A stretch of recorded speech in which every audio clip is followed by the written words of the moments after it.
Great. Thanks, Robbie. And thank you all for being here and sharing this time and caring enough about yourselves as well as the people you want to help in your practices. Um, uh, Critically important topic these days. As just when we think our anxiety couldn't ratchet up anymore, guess what? It does in so many little ways. So, how are you is not just a polite greeting anymore. How are you really means, how are you? Not just, have you tested positive for this virus, but how are you dealing with all this craziness, with this world on fire that's gotten even more on fire? And how do we take a moment to really check in with ourselves? How am I today? What's going on in here? How you doing, kiddo? Where's your energy level? Is it too high? Is it too agitated? Is there too much anxiety? Or are you just zoning out and kind of dulling out and numbing out and feeling lethargic? And just noticing what's going on in here, in this being, in this organism. And just attending to that, taking this moment to check in. What do I need in this moment? Where is my effort, my energy, my focus? What needs a little care and nurturance or comfort and support? And attending to all those little things.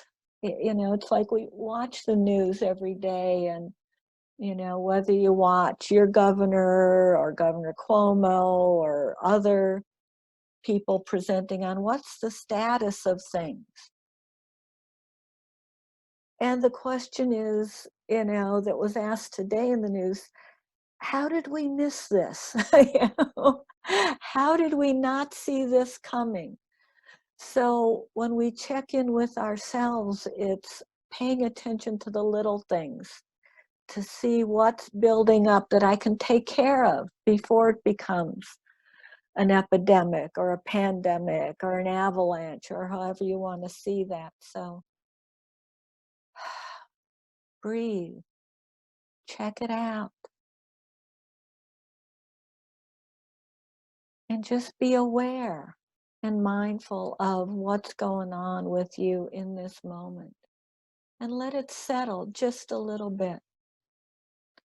Because we are coping with a world turned upside down and we don't have a map.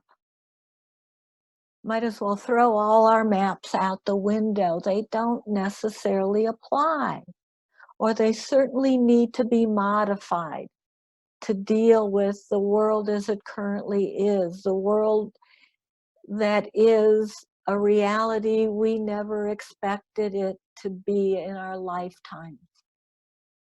And we're all in it together.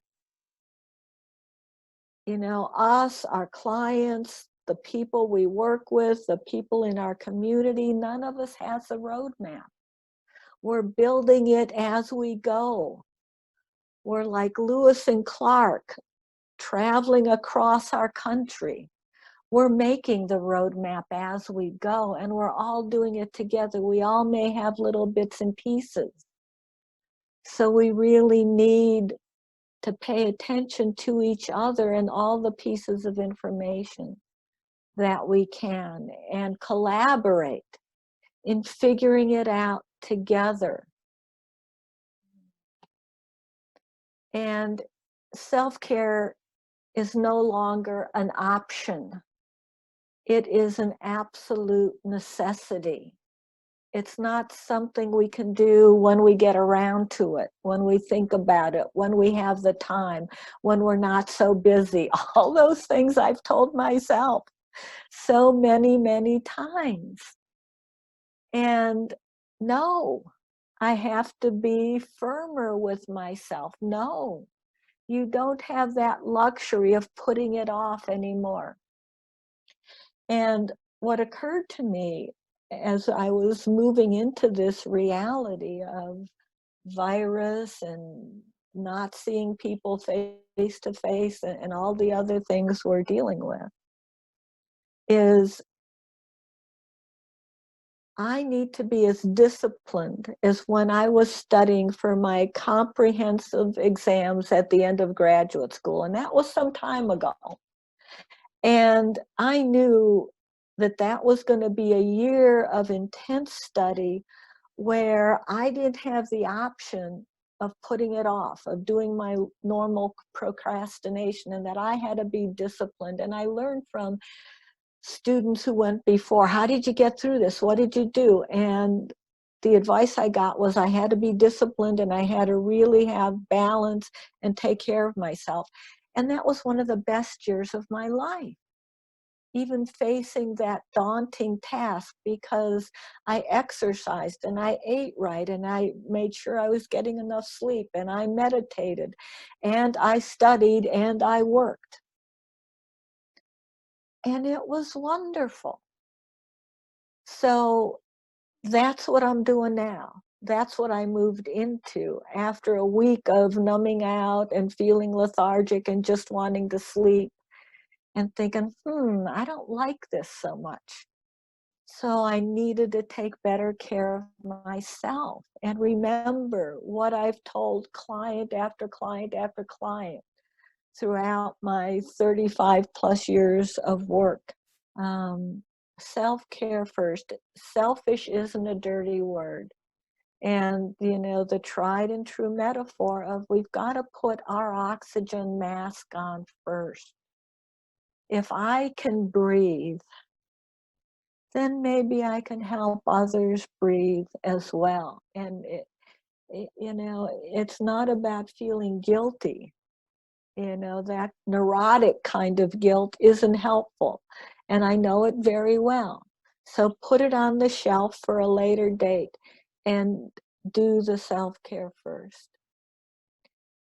And being caregivers and caretakers, we have a lot of good qualities. We really have this genuine interest in helping others and being of use and being of value and being of service to others in our communities, in our world.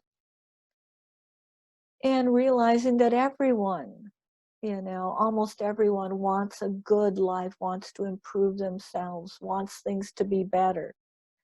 And realizing that, the cognitive therapy, we can be aware of our thoughts and we can choose what to focus on and what not to focus on. And that can impact our behavior and we can change our behavior. Maybe not in huge ways, but in really important, meaningful, even though gradual and little ways. Stopping negativity, awfulizing, projecting, and being gentle with that. This is a scary time. Our brains are programmed in neurophysiologically, genetically, to overemphasize the negative. We have a negativity bias. It's kept us safe as a species, those of us whose ancestors, saw saber-toothed tigers behind every bush and were prepared for dealing with them, lived to survive another day. So that negativity bias has had survival benefits. However, in our modern world, where it can just contribute to a lot of unnecessary fear and anxiety, and there aren't saber-toothed tigers behind every bush, and working and being intentional about balancing out that negativity bias with realizing what's positive, which also may mean less time watching the news that has its own negativity bias, because that sells.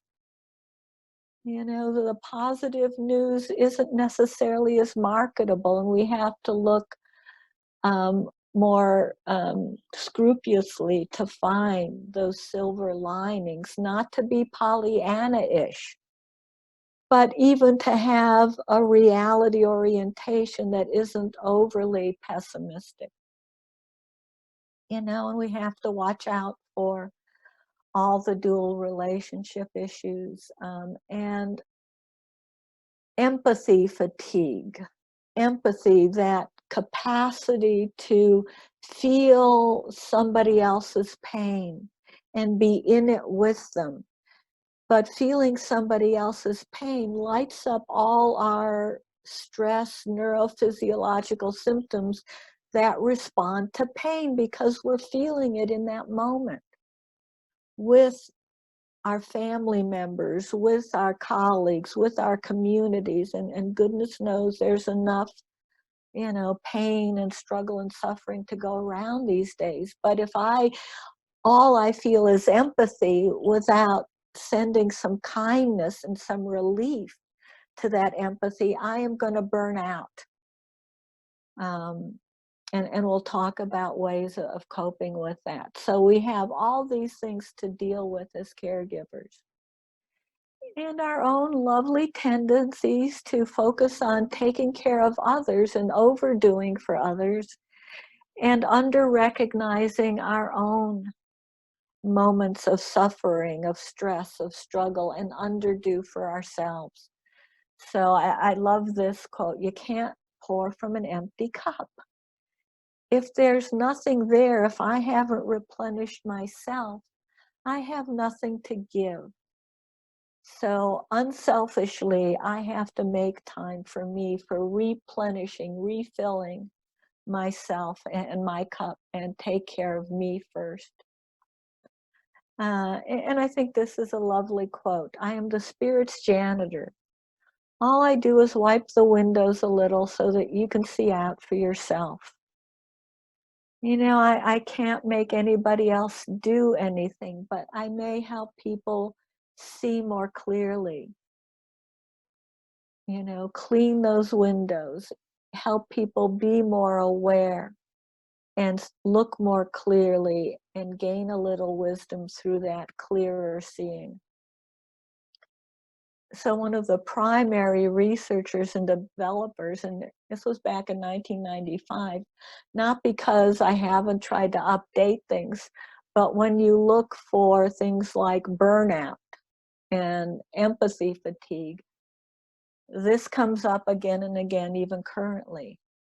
And, look at the vulnerabilities that make us all vulnerable for burnout, carrying out difficult and exhausting tasks like being counselors and social workers and psychologists, or even working in healthcare, especially these days. We see the pictures on the news of people working in healthcare, and they may show one individual who's blogging over the course of time and how they start sounding more and more tired, more and more exhausted, as systems get overwhelmed and as losses mount.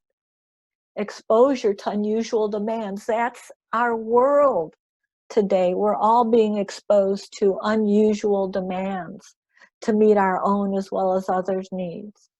And the news is filled with vicarious traumatic events that we're witnessing. And of course, we're feeling helpless. How can we fight this thing that just is in our air, is in human beings that don't even know they have it? And the workplace demands, and not just the bureaucratic policies and that, but just the changes from in my office to in my home to wherever. And how do I learn these new technologies and strategies and requirements while the need for them is heightened?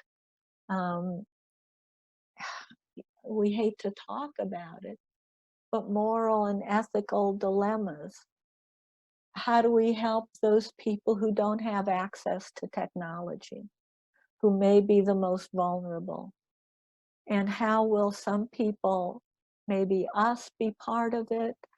maybe people we know in our and certainly in our communities, making decisions about who may get a ventilator, who gets a test, and even how unconscious bias, implicit bias plays into that, with data coming out about people of color not being tested as frequently, as readily as people um, of mainstream ethnicity, uh, Caucasians.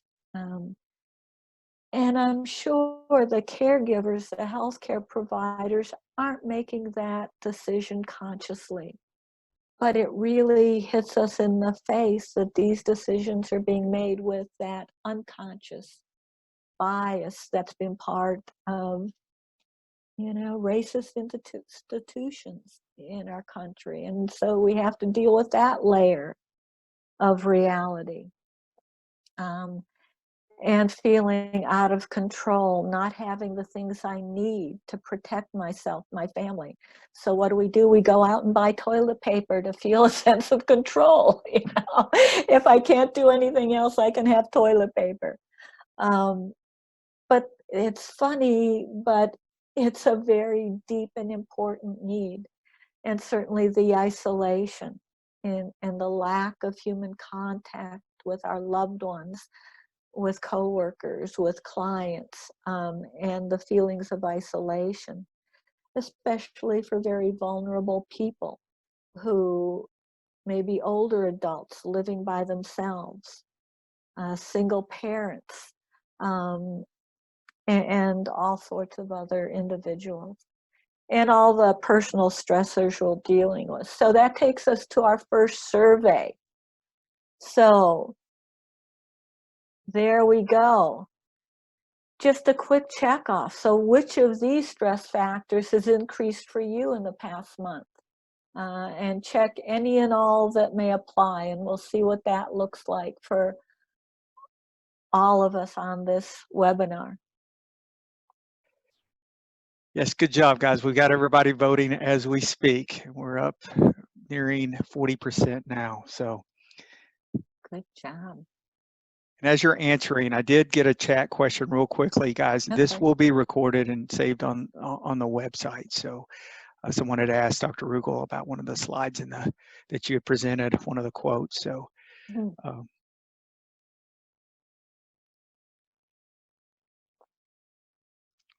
we're close to about 80%. We'll hold it open 10 or so more seconds, and then I'll.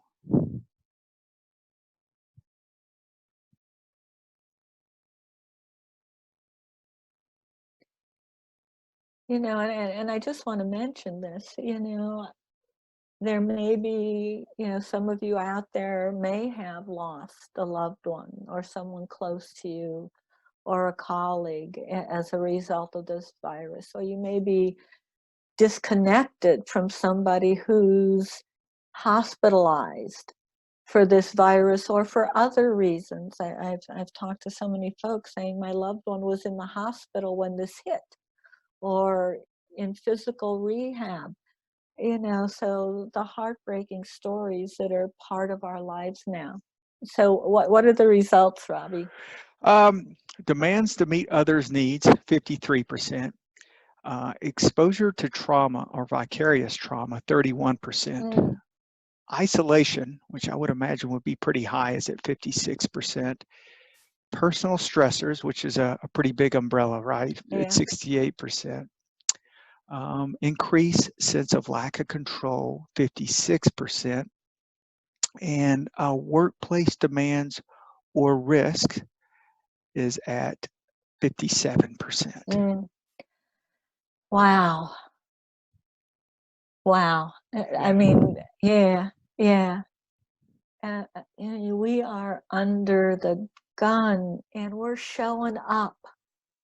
You guys are showing up under all this stress, which just really heightens the need to realize how much we all need to take care of ourselves and be available for us first, and just And thank you for responding to that poll. I really appreciate that, and doing so honestly.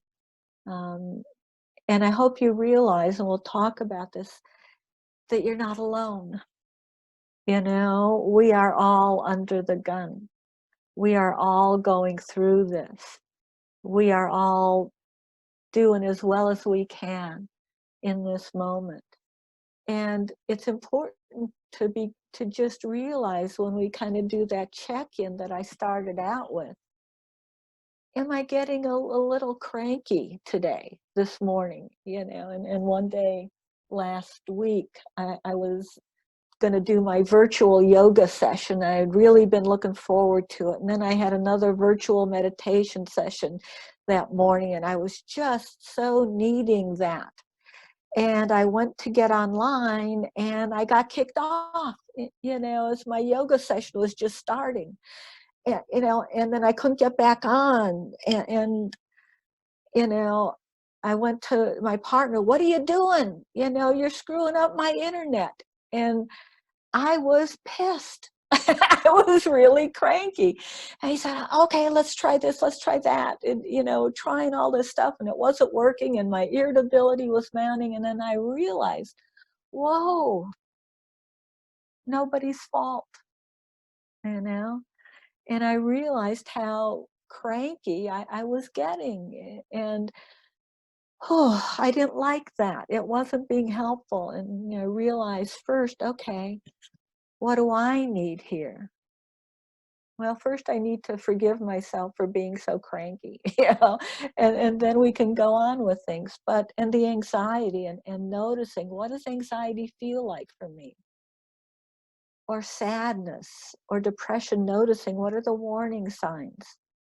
You know, the first week of this crisis, I noticed I was just kind of staring off into space more, rather than focusing on what I should be doing, and that it was really more effortful to focus. So that lack of concentration, um, and being raised a good Catholic, guilt is always kind of forefront for me.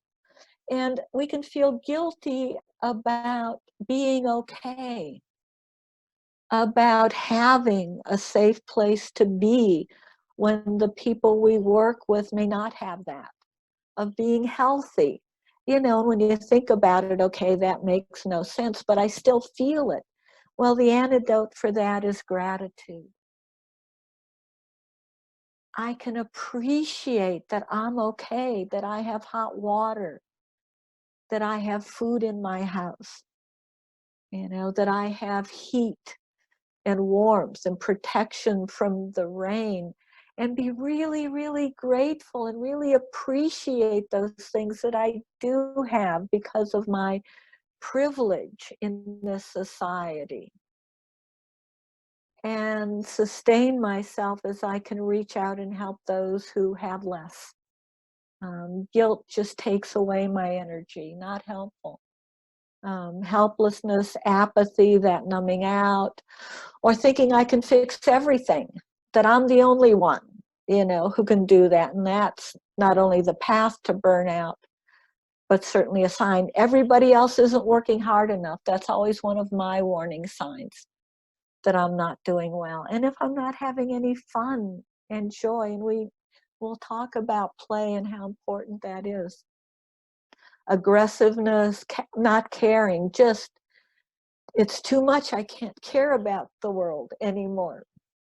So I just have to block it out. Or I talked about my inability to concentrate, getting defensive, um, pushing people away, pessimistic, being very cynical or sarcastic, or falling back into addictive behaviors, whether it's a substance use disorder, gaming, just screen time, and emails and Facebook, and all of the social media, or food, or exercise, or hoarding, or any other potentially addictive behavior. And is that creeping up a little bit?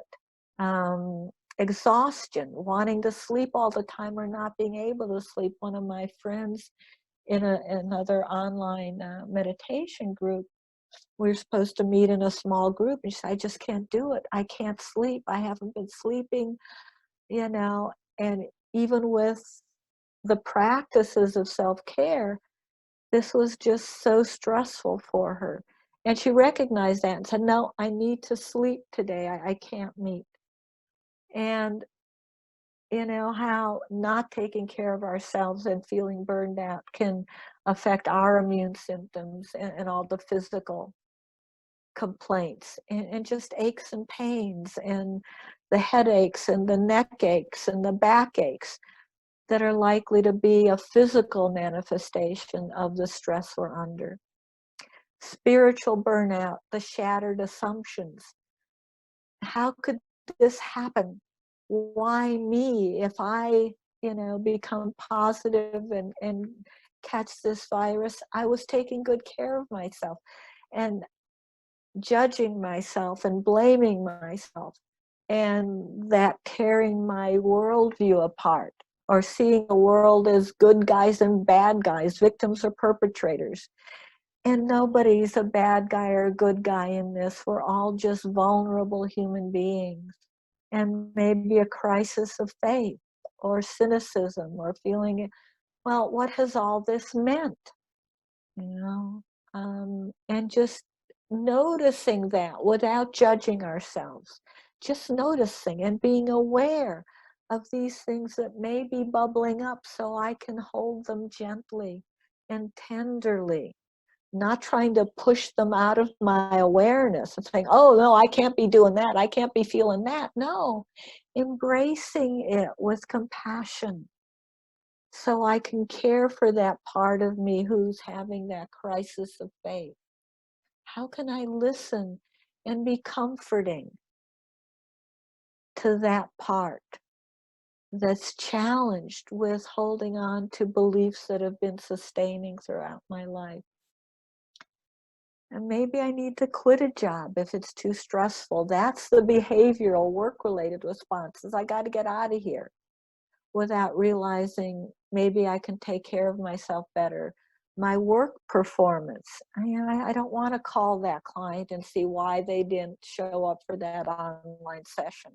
I'm happy that they didn't show up.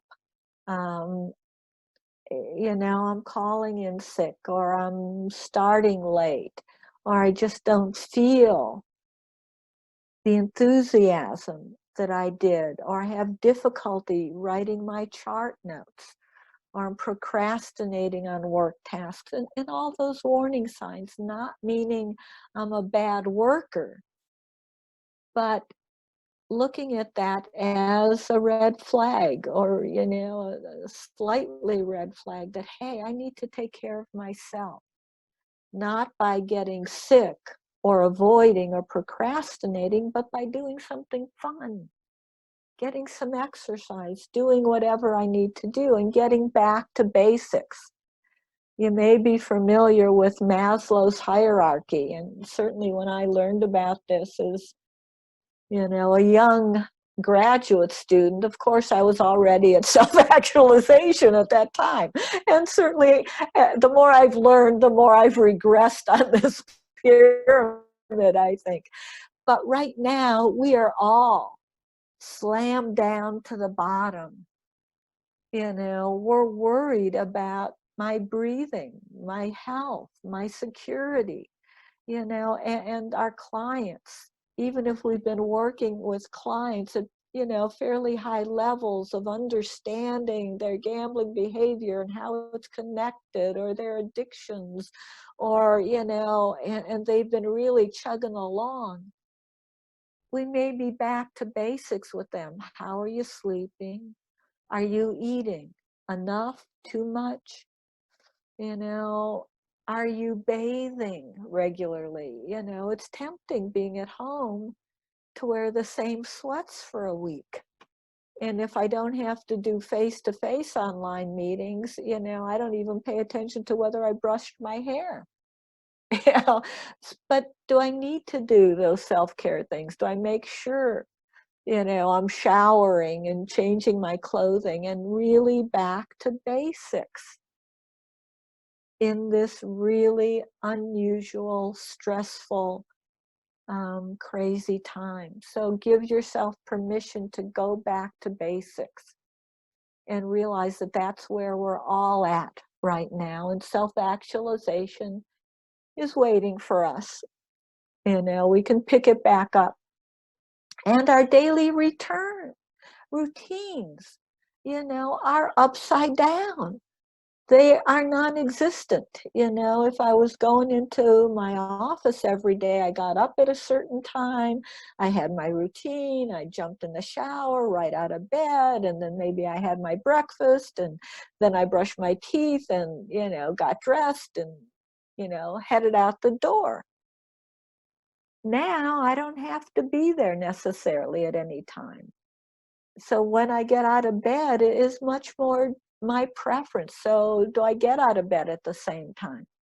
Do I jump in the shower, or do I just pull on my robe or my sweats? And because it's not the routine that was automatic, I have to make these decisions. Little daily decisions are more conscious now, which means they require more effort. I have to decide each little thing I do, which takes focus and concentration and intention and just the right amount of effort, but that adds to my stress. And if I've got family or other people and their routines are disrupted, how do we all get into some sort of flow that works for everybody in this new reality and realize the stress of that? We love each other dearly, but we're dealing with a new reality. Should we meet every morning? Should we have breakfast together every morning? Should we go over our calendars every morning so we know what we're doing and plan that out? And who's in the shower when, since our old routines are disrupted? Um, and what level of structure do I need to function comfortably? And what level of flexibility do we need in that structure to function comfortably? But it's all stressful. So survey 2. Okay, we are launching question number 2. Okay. All right, which changes in routine have you experienced in the last month? And again, check all that apply.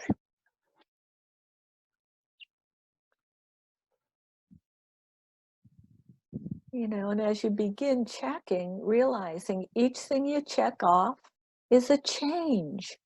And even positive change is stressful, requires adaptation, requires conscious intention and effort. So everything you check off is just a bit more stress. And all we do with that is appreciate it. Stress. Oh, yeah, stress. Okay. Yeah, that's why my stomach clenches. That's why my jaw tightens. That's why my heart starts pounding a little. Oh, there it is. Okay.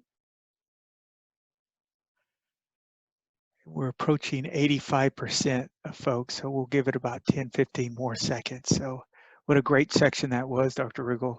Those little things you don't even realize are happening when your world's changed upside down, because a lot of us are in our own home, or most of us, if not all of us, are in our own home setting. So you're kind of comfortable. Yeah. And you kind of look back and go, oh yeah, I guess I don't want to self-disclose too much. When was the last time I did take a shower? And how long have I had these sweats on, right? Yeah. Yeah. Okay, here we are. Okay, and I can share these with you if you'd like. Sure. So we've got working at home at 79%, Mm, loss decrease in work or income, 36%, mm, children at home and or homeschooling, 32%. I thought that might have been higher. Telecounseling, online work, technology demands, 69%. mm, Spouse, partner working at home, 32%. I would have marked that. mm, Gym, exercise, venue closed, 55%. Ooh. Support groups, social groups, not meeting in person, like AA, GA, 54%. Mm. Faith-based groups not meeting in person, which will be big this weekend, right? Yeah. 42%. Yeah. Yeah. You know, and hopefully there are the virtual meetings that have spontaneously bubbled up in faith-based groups and other support groups and friendships. I had a virtual play date with my 2-year-old niece last week, and that was wonderful. I needed, you know, a fix of my little niece and that playfulness, you know, and other groups. But it's good. But, you know, there's a little something missing there, and there's the loss. You know, we've talked about the stress, but there's also the loss. And no matter how much we fantasized about how great it would be to work at home, you know, be careful what we wish for.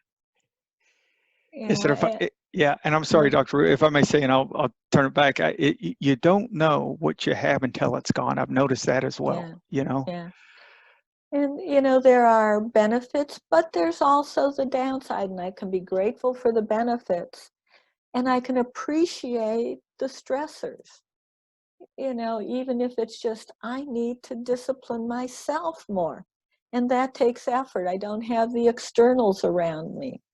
So yeah, thank you all for those responses, and for hopefully recognizing, oh yeah, different, and different equals a little bit more stress. So we really need to stay grounded. And, you know, especially if you've worked with clients with trauma and abuse issues, and, you know, we know when our clients get into overwhelm, you know, okay, just ground yourself. You're here in this room, in this chair. Look around you, notice the things that are familiar and comforting, and this was the top of my filing cabinet in one of my offices, things that were comforting and grounding for me. Plants and my little meditating turtle, and a, you know, a picture that someone had given me. So things that brought me ease and comfort. So we need to be grounded. And that's, again, back to those basics. You know, when I'm all agitated and wound up and in panic mode, and you will get there, even if it's just, and maybe particularly if it's trying to deal with technologies and suddenly it stops working, or there's a glitch and you're trying to meet with a client and you can't hear them. You can't get their audio to work. And that is panic time. I know, because I've experienced that. You know, and you freeze and you forget to think, and you don't remember what you should do in those circumstances, and appreciate that. Okay, breathe, ground, breathe, calm, settle, soothe is my mantra when I can catch myself in, you know, going off the deep end. So staying grounded is really critical. And all of the self-care practices, any activity, family, agency, program, or community, with the intention of helping me be resilient and flexible in this time of always walking on unsure ground. Recognizing what emotions are going on, helping me be more emotionally competent, and knowing how to care for my feelings. Compassion, being really compassionate with myself. We know how to be compassionate with other people. And as opposed to empathy, empathy is feeling with someone, feeling their pain, feeling their struggle. Compassion may begin with empathy, but adds to it relief from the suffering. Not just that I'm in it with you, and I wish us both relief from this stress, from this struggle, some comfort, some kindness, some warmth. some soothing that takes care of the pain, not just sits in the middle of it. So we have to add that wish for relief from suffering, as well as just the recognition. And all the self-care practices. So 12 warning signs of good health. Regular flare-ups of a supportive network of friends and family. Chronic positive expectations. Repeated episodes of gratitude and generosity. Increased appetite for physical activity, marked tendency to identify and express my feelings, compulsion to contribute to society, lingering sensitivity to the feelings of others, habitual behavior related to seeking new challenges, craving for peak experiences, tendency to adapt to changing conditions, feelings of spiritual involvement, and a persistent sense of humor. It's okay to laugh in the middle of this world on fire.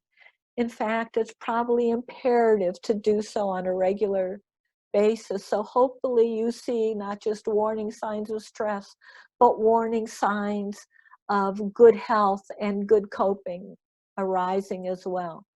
So what is your go-to self-care? And we don't have a survey for this, but maybe you could just type it into the chat. What is your default self-care practice, whether it's meditation or exercise or dancing or singing or playing music? What is your reading? What is your default self-care? All right, I see some chats popping up, and let me just report out a few of them. Reading, movies, hiking, music and baths, spirituality, walking, running, reading scripture, Zooming with family, sewing, watching TV. Netflix is my friend, I gotta tell you. I must admit, it does a world of good. Time in the woods and with pets, playing with Papa, yeah, woodworking, Hulu, jigsaw puzzles, bubble baths, cleaning up my space. Yeah, I got out all these pictures I haven't hung since I moved, so I'm going to be hanging pictures. Yay, Netflix. Watching birds. Oh, I love bird watching. Yeah, card games. I know some folks who are playing card games virtually. Not quite sure how they did it. Adult coloring books, spades, dancing, Uno. I love hip hop music videos and I try to dance to them, and that also allows me to laugh. Good job, folks. Thank you for all this. TikTok, yeah. Wonderful array of self-care practices. Thank you all. And in one gambling treatment program I worked with, in our group, when we just kept a running list of what people did to enjoy recovery-oriented fun. And we kept it up. And as something new came up, we added it to the list. What was easy, fun, free, accessible, all that good stuff, so we can share our ideas and know what our default one is, but maybe try something new that somebody else suggested just to try it on, see how it goes. May work, may not, but a time for exploring new possibilities. And mindfulness is one of my favorites, a consciousness discipline, the intentional cultivation, key of non-judgmental moment-to-moment awareness, and a starting point for self-care. And I love this quote: we don't practice mindfulness and meditate to improve ourselves, to want to become better and better. No, we do this to end our compulsive striving to always do everything better, and just to be me as I am, all my imperfections, all my wrinkles and wobbles and gray hair and foolishness and mistakes. Yeah, okay, that's it. I can accept that. I can care about this organism just as she is and love her with my heart mind. really important piece. Not to achieve enlightenment. I gave that up years ago. It was way too frustrating. I couldn't deal with it. So just being with me as I am and loving that, caring for that, caring for me as I am so I can care for other people just as they are. And doing so with acceptance, that non-judgment, observing, just seeing it for what it is, being able to give feedback, just reflecting back. What do I hear from myself? What do I hear from others? Encouraging that awareness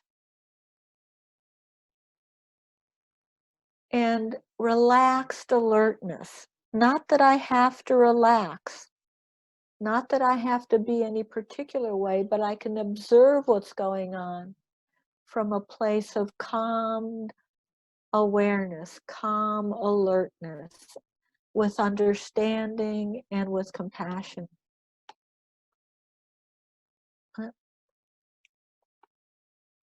So this was a lovely poem that came across my computer in the last couple of weeks about that mindful perspective. I'm learning to sit with not knowing, even when my restless mind begins jumping from a worried what next to a frightened what if, to a hard-edged and impatient why aren't you already there. I'm learning to sit and listen, to pat myself on the knee, lay my hand on my heart, take another deep breath, laugh at myself, befriend my mistakes, especially the ones that show me how I most need to change. I'm learning to sit with whatever comes, even though I'm a hopeless planner, because so much of this life can't be measured or predicted or evenly portioned, because wonder and suffering visit when we least expect, and rarely in equal measure. I'm learning to sit with what I might never know, might never learn, might never heal, with what might waltz in and surprise me, might nudge me into the risky business of growing, might crash into my days with unspeakable sorrow or uncontainable delight. I'm learning to sit without knowing. And if we can be in that place of not knowing, I don't have to have the answers. I don't have to know everything. I don't have to understand everything. I can be open to life. I can open up my heart in new and wonderful ways. I can be a beginner in that place of not knowing so that I can learn new stuff, so that I can relax and hear other ideas and grow from that perspective and have that balance in my life.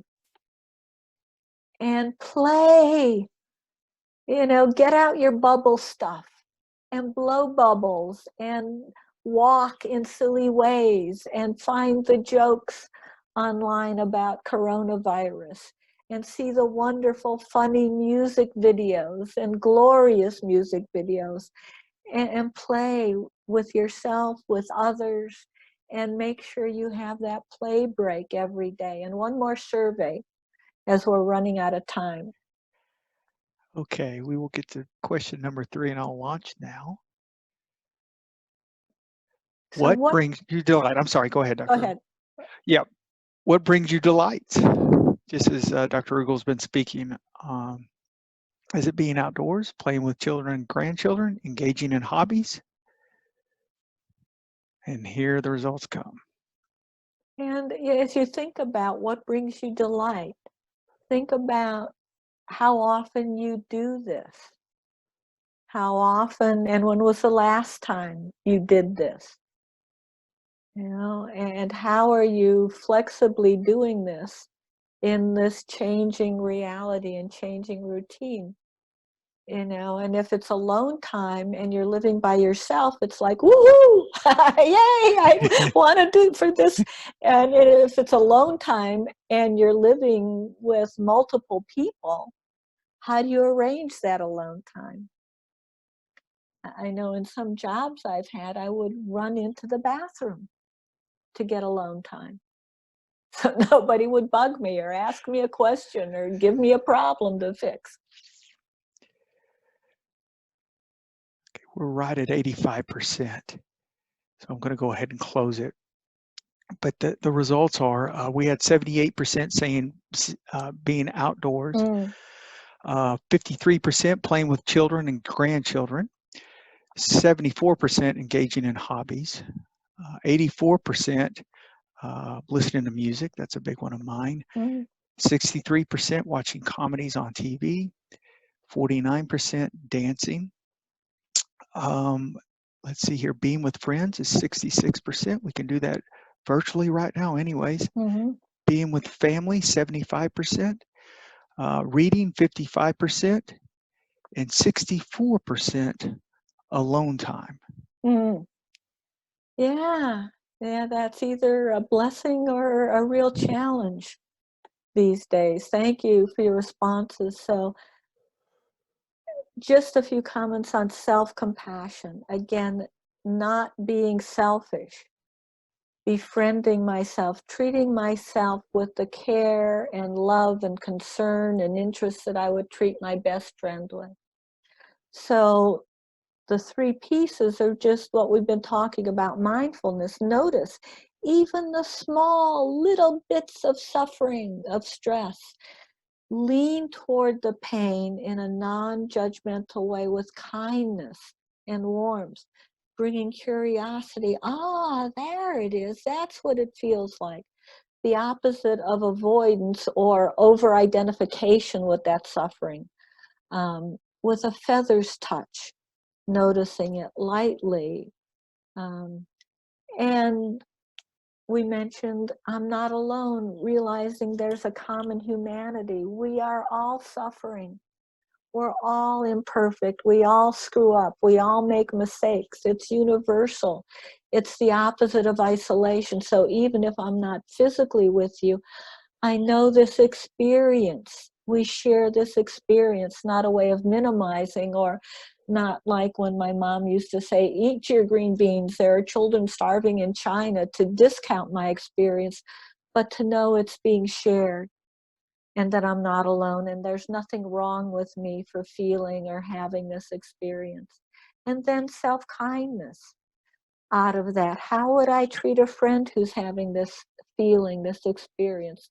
What would I wish to alleviate their suffering? And actively engaging in soothing and comforting myself, the opposite of self-criticism and self-judgment. So self-compassion is simply giving the same kindness to ourselves that we would give to others. And since we already know how to give it to others, you know, that's a great first step. Now all we have to do is give it to ourselves and take that self-compassion break. Think of what might be stressful in your environment and say, oh, yeah, that's a moment of suffering. I listed them in that survey. Realize, oh yeah, that is stress. That does hurt. Ouch. It stinks. I don't like this. Whatever words resonate with you. And realize this is part of life. This is part of the common humanity, especially these days. Other people are feeling this. I'm not alone. I'm not the only one. We all struggle. Again, whatever words help you embody and bring into your being that sense of not being alone and a common humanity.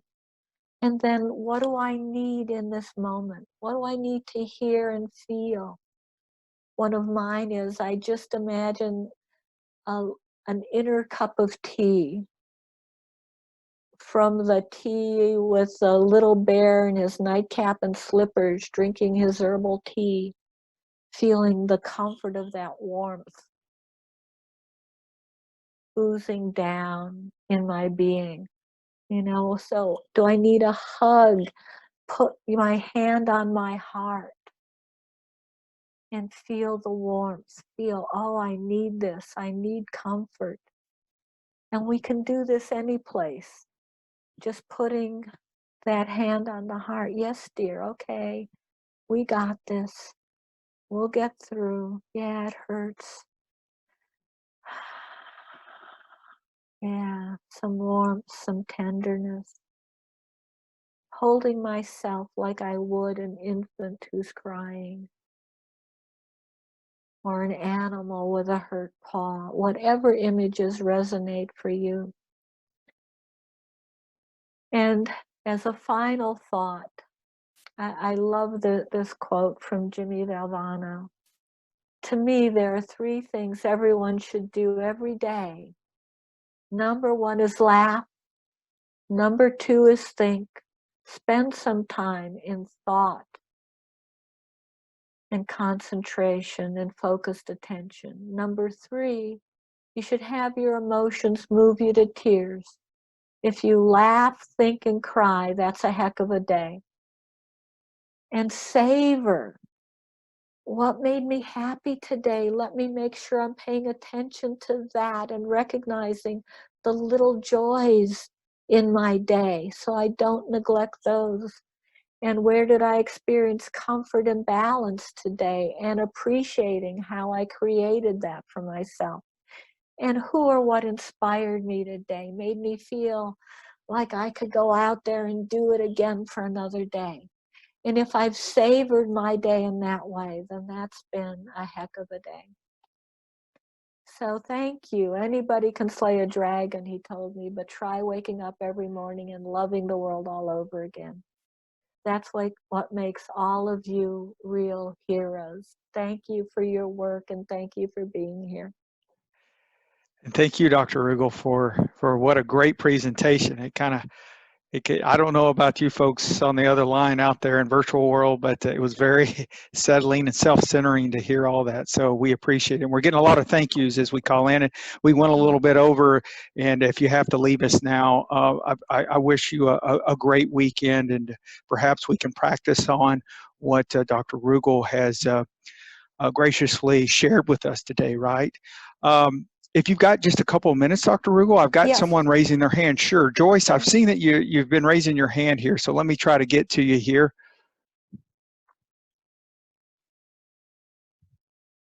Hold on one second, Joyce. I'm having the same issue I had yesterday, Dr. Rugle, with unmuting. If you want to try to, Joyce, chat me, because it's not allowing me to unmute you. I wonder if I can find that. Yeah, go ahead and try. I'll back out of that. Yeah, I can't find Joyce. Oh, here. Let's see here. I almost had it. No panic. Take a breath. Exactly. I got to practice what I was just taught. Oh my gosh. Yeah. Well, I already told you about the sweats. Okay, let's see here. Yeah, no, it's not working for me either. Let me check the chats as we're doing it. And Joyce, try to chat us and I can read off your question for you. But and I know a lot of these chats were, you guys had some great examples of some ways that one of them was Uno. Boy, I love playing Uno. Yeah. In Netflix. Okay. Let's see here. Yeah, one says, I would love to meet her in person. Dr. Rugle, there you go. You have a fan. Let's see here. And I know, yes, happy Easter to you too, Catherine. Yeah. And all our virtual Passover dinners and Easter dinners. And yes. They're kittens. I know my bulldog is a big source of comfort for me. Although I can hear her barking downstairs, so if you guys hear her, I'm sorry. Nala wants in on this. Okay, let's see here. Okay. Oh, no. Don't worry, folks. I'll check out. I've got a couple of questions in here about CEUs. Don't worry, we'll follow up about all that. Let's see here.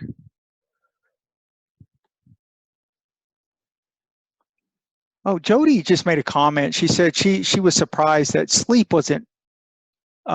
schedule wasn't on the list. And I don't know And what well, I list. mentioned sleeping Okay. too much or too little. Yeah. Oh, yeah, yeah. We Very could have good. put hundreds and hundreds of things on all of those lists. Sure. So, yeah, yeah. Well, and you bring up a good point, Dr. Rugle. I know with sleep, I like to do it too much. So I'm on the other. And then, it perhaps, if I've got a lot on my mind, I won't sleep enough. So I think under and over is Yeah, and important even if there. we're, start taking naps and so we don't sleep the same way we did at night, and just realizing that those upside down routines, it may be lovely to take the afternoon nap and it works if it's half an hour, but it doesn't work if it's 2 hours. Right. Yeah. Let me see. Then we got one more message, and then that might low breath awareness and meditation. I think Yeah. perhaps Annabelle was, commenting on. Mm-hmm. Yeah, and I love the quote you said on meditation, Mm. because I think a lot of folks with mindfulness and meditation, I know where my mindset gets: strive to Yeah. do better, do better, do better, and that alone, Right. that's that's Yeah. yeah, Too much effort. too And much effort. I meant to say, I don't know if folks were aware, through the National Council on Problem Gambling, Wiley Harwell and I are offering 3 times a week in the morning meditation, half an hour meditation sessions from 9:45 to 10:15. So if you go on the National Council's website, you can see how to access those if anybody's interested. Wonderful. Thank you for that resource. And you said that was the NCPG website? Yeah, Okay, yeah, it should wonderful. be on the website. Okay. And I guess we can close with Peggy. And I've got a question here. The slides are on the recorded version will weknowthefeeling.org will be there. And Peggy Hart just wants to send you a huge thank you for this webcast. It was great. And I agree too. However many weeks we are into this, I thought this was a very, very great subject to cover, especially for what we all do for a living on Yeah. this call. So timing was perfect, and it was great having you, Dr. Rugle, as well. So Well, it was great being here, and thank you all for sharing this with me. sure. Okay. Well, thank you, everybody, and have a great holiday weekend, whether you celebrate Passover and Easter or not. And maybe we can start focusing on some of those things that Dr. Rugle shared with us today. Everybody have again a great weekend. Take care of yourselves and stay healthy. Bye-bye. Bye bye.